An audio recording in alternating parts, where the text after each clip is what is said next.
नमस्कार दोस्तों, आप सभी का स्वागत है आपके अपने YouTube चैनल मैथ तूफान स्टडी पर। दोस्तों, आज की इस वीडियो में मैथ के इम्पोर्टेंट क्वेश्चंस को लाए हैं, वो भी एसएससी एमटीएस लेवल का। दोस्तों, देख सकते हैं आप कि एसएससी एमटीएस में किस लेवल का क्वेश्चंस पूछा जाता है। और दोस्तों, इसको सॉल्व करने का मैं आपको सबसे आसान तरीका बताऊँगा। तो चलिए वीडियो को आप लास्ट तक देखते रहिए। वीडियो अच्छा लगेगा तब लाइक कीजिएगा, अभी लाइक मत कीजिए, अभी सब्सक्राइब मत कीजिए। चलिए बिना समय गंवाए हुए वीडियो को शुरू करते हैं। जैसे पहला सवाल तो आपके सामने दिया है, कहता है कि एक कमीज़ का अंकित मूल्य उसके क्रय मूल्य से 25% अधिक है।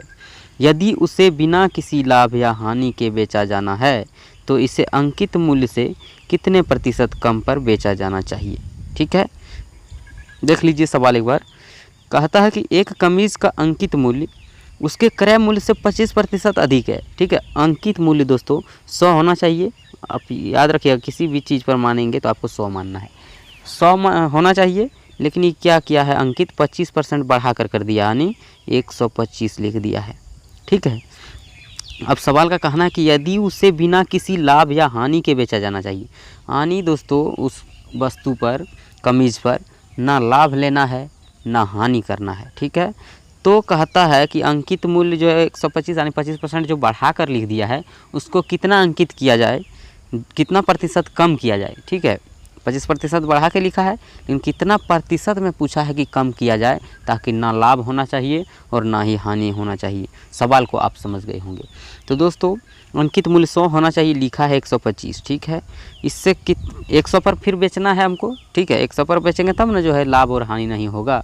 अगर 125 लिखा है, 125 पर बेचेगा तो 25% का लाभ हो जाएगा। लेकिन नहीं, इसमें कहा है ना लाभ होना चाहिए ना हानि होना चाहिए। तो दोस्तों, 125 से 100 करना है, कितना कम करना है, 25 कम करना है।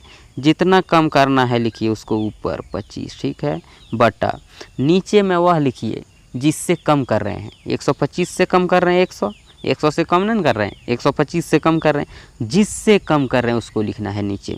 125 को लिखिए नीचे। और दोस्तों, कितना प्रतिशत में कहा है कम करना है ना, प्रतिशत में लाने के लिए दोस्तों किसी भी भिन्न में आप 100% से गुना करना होगा। यहाँ तक आपको कोई दिक्कत नहीं होगा, ये हमें उम्मीद है।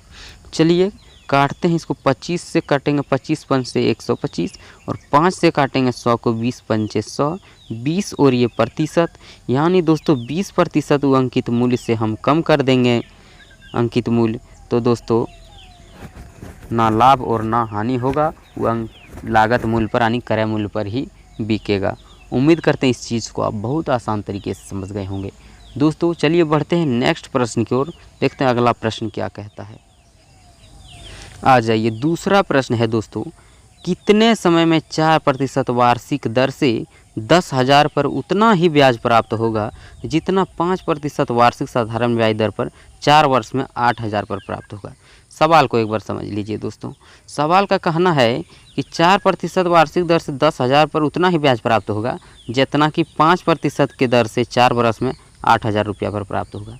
तो दोस्तों, आपको प्रतिशत ब्याज के लिए मैं आपको एक चीज़ बता दूं। प्रतिशत ब्याज के लिए, प्रतिशत ब्याज के लिए क्या होता है, R/T प्रतिशत में। ठीक है, R/T रेट और समय, रेट और टाइम, दर और समय को गुना करेंगे, उतना ही प्रतिशत ब्याज मिलता है। तो देखिए, रेट ये वाला जो है, इतने कहा है ना कि 5% वार्षिक दर पर 4 वर्ष में 8,000 पर जितना ब्याज मिलेगा, उतने ही 4% वार्षिक दर से 10,000 पर मिलेगा। यही बात ना कहा है। तो इसको निकाल लीजिए। 5 है 5% दर और 4 वर्ष समय। दर है 5 और समय है 4 वर्ष, 4 पंचे 20% जो है उस पर ब्याज मिलेगा। तो दोस्तों, इस पर भी तो 20% मिलेगा 4 वर्ष में। ठीक है, अब क्या सवाल का कहना क्या है कि कितने समय में, समय निकालना है हमको दोस्तों। 10,000 का 4% दर से, यानी देखिए पहले है 10,000, लिखिए 10,000। इसका क्या है, 4% की दर से कितना टाइम पता नहीं है, तो R/T कर दिए प्रतिशत, उतना ही ब्याज प्राप्त होगा जितना 5% की दर से 8,000 पर, यहाँ लिखते हैं 8,000। इस पर 5% की दर से 4 वर्ष में 5 चौक 20% R/T हो गया 20%। तो लीजिए, हो गया आपका सवाल, यहीं पर सॉल्व हो जाएगा। ये प्रतिशत से प्रतिशत कट गया, ये 3 जीरो से दोस्तों, ये 3 जीरो कट गया, इसके बाद 4 से काटिएगा 4 दूनी 8 2 बार में, और 2 से इसको काटिएगा 2 पंचे 10 5 बार में, और 5 से ही 20 को काटिएगा 5 चौक 20 4 बार में। यानी दोस्तों 4 बरस में उतना ही ब्याज प्राप्त होगा। ठीक है, जितना 8,000 पर 4 बरस में 5% की दर से होगा, उतना ही 4 साल में दोस्तों 4% की दर से ये 10,000 पर होगा। उम्मीद करते हैं। तीसरा प्रश्न है कि एक पुरुष, एक लड़का और एक महिला किसी कार्य को क्रमशः 10 दिन, 15 दिन और 30 दिन में पूरा कर सकते हैं। मिलकर कार्य करने पर एक पुरुष, एक लड़का और एक महिला उसी कार्य को कितने दिनों में पूरा कर सकते हैं। दोस्तों कहना क्या है, सवाल का कहना है कि एक पुरुष यानी एगो मेल,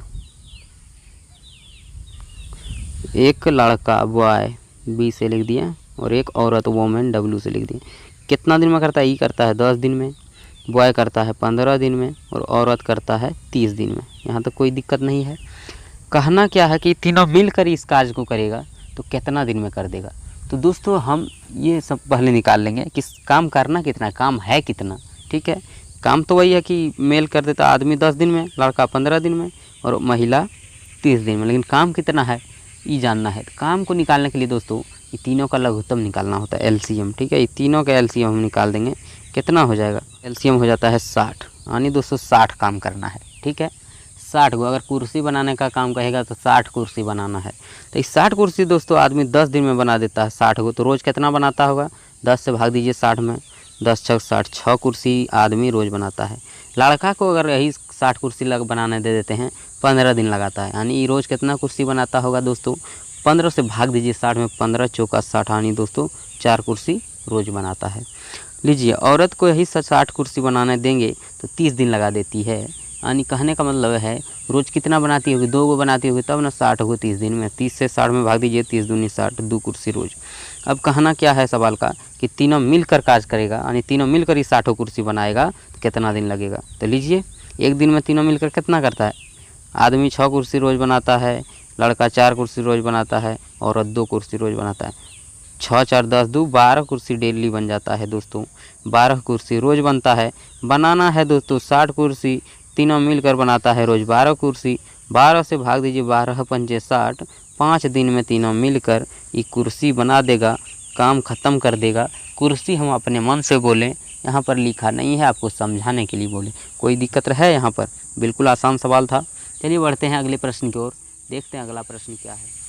आ जाइए, चौथा प्रश्न है भैया कि यदि 4 संख्याएँ 39, 117, 17 और x समानुपात में है तो x का मान ज्ञात करें। लीजिए, समानुपात, समानुपात मतलब दोस्तों समान अनुपात, बराबर अनुपात। जैसे 39 लिखा है, आप भी लिख दीजिए 39 अनुपात 117।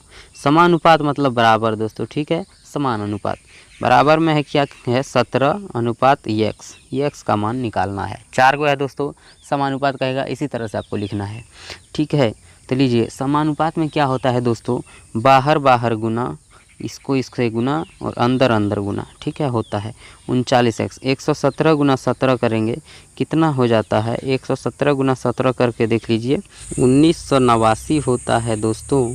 1989 हो गया, और बाहर बाहर गुना किए 39x हो गया। ठीक है, 39 से इसमें भाग देंगे तो 13 से काटते हैं पहले हम, 13 तिया 39, 13 से कितना बार में कटेगा? 13 एकम 13 बचा 6, 68, 13 चौका 13 पचे 65 बचा 3, फिर 13 तिया 153, और 3 से भाग देंगे, फिर 3 पचे 15, 3 एकम 3 यानी 51। एक्स का वैल्यू दोस्तों आ गया 51, 5 पर 1 51। ठीक है, 5 और 1 है दोस्तों, इसको देख सकते हैं, इसका वैल्यू 51 आया। आपका आंसर ऑप्शन बी, यानी x का मान दोस्तों 51।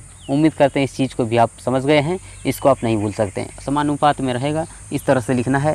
समानुपात में होता है दोस्तों अंदर अंदर गुना और बाहर बाहर गुना, एक्स वाई कट्टा पिट्टी कर लीजिए, आपका आंसर आ जाएगा। उम्मीद करते हैं इस बात को भी आप समझ गए होंगे। वीडियो अच्छा लगा तो वीडियो को अब लाइक कीजिए और चैनल को अब सब्सक्राइब कीजिए। दोस्तों अगली वीडियो इसी तरह से आपको आसान तरीके से मिलते रहेगा और चैनल से आप जुड़े रहें। थैंक यू, फिर मिलते हैं नेक्स्ट वीडियो।